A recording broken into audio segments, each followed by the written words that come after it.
ફરી એકવાર ગુજરાતના તમામ વિદ્યાર્થી મિત્રો કે જે એસ્પિરન્ટ્સ છે એમને રિક્વેસ્ટ છે, સીસી બી ગ્રુપની પસંદગી પ્રક્રિયા ચાલુ છે અને એમાં ખાસ ઘણા બધા એવા મિત્રો પણ આજે પણ મને એવું જાણવા મળ્યું છે, એક ઉમેદવાર આજે આપણા પાસ થયેલા છે, મળવા આવેલા અને એમને એવું કીધેલું સીસી એ ગ્રુપમાં પાસ થયેલા મિત્રો હજી પણ આવે છે. તો ખાસ એવા મિત્રોને વિનંતી છે કે મિત્રો તમને ફરી એકવાર રિક્વેસ્ટ છે, અંતઃકરણપૂર્વક પ્રાર્થના છે કે મિત્રો તમે ક્વોલિફાઈડ છો, 100% તમે એ ગ્રુપ પાસ કરી છે, એમાંય તમે પસંદગી મેળવી છે, બી ગ્રુપમાં તમે ટોપર છો એવું મેરિટમાં સાબિત થઈ ગયું છે. તમે અહીં સ્થળ પસંદગી મહેરબાની કરીને ના કરશો, બરાબર. તમારે સ્ટેટસમાં ચડાવવું હોય તો એ ચડાવજો કે ભાઈ હું એ ગ્રુપે પાસ છું, બી ગ્રુપે પાસ છું, યુ આર સ્કોલર, બરાબર. તમે તમારી એ જે આઈડેન્ટિટી છે એ બનાવી લીધી છે, તમે એ ગ્રુપની અંદર પોસ્ટિંગ પણ તમારું થઈ ગયું છે, બરાબર. એ ગ્રુપમાં તમને તમારી પોસ્ટિંગ મળી ગઈ છે.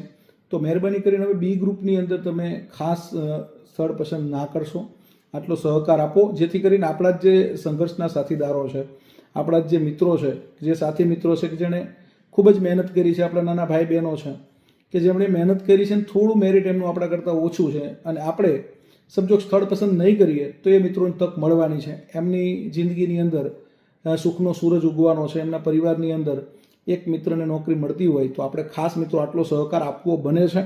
એટલે બિનજરૂરી આપણે કેવું છે કે હવે કદાચ ઘણા બધા મિત્રો એવું કહે છે કે ભાઈ એ લોકોને એવું છે કે ભાઈ અમે આ જગ્યાએ પસંદ થયા, એવું પણ તમે પસંદ થયા જ છો, બરાબર. બીજું સ્થળ પસંદ કરવાની જરૂર નથી, તમે બી ગ્રુપે પાસ કરી જ છે અને હવે બી ગ્રુપમાં કોઈ એવા સ્થળ નથી કે તમારે એ ગ્રુપની નોકરી કરતાં સારા હોય.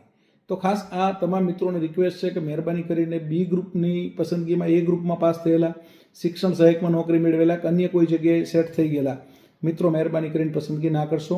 આ ફરી એકવાર રિક્વેસ્ટ છે. જય હિન્દ, જય ભારત, જય જય ગરવી ગુજરાત.